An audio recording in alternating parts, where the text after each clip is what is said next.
ер нь өндөр албан тушаалтын ямар нэгэн хил аманд оруул тэгээд шалгуулдаг байх л ёстой л доо. Хууль хяналтын байгууллагад бид нар итгэж байгаа, шударга шүүхтэд итгэж байгаа.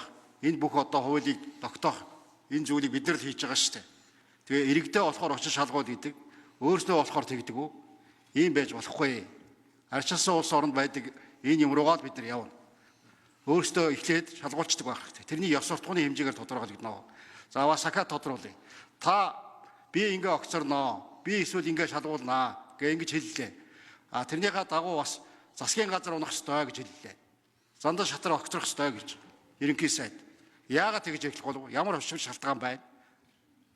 Барьцж байгаа юм уу? Эсвэл энэ засгийн газар буруу ажил хийсэн юм уу? Энийг та нэг тайлбарлаад өгөөч надад. За амараас өсөлтөн дараа харуулъя.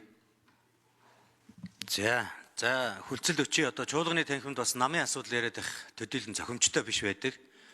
Бидний маргаан өнөөдрийг хүртэл намын даргын сонгуульд нэр дэвшснээс үүдэлтэйгээр энэ хүртэл явж ирсэн.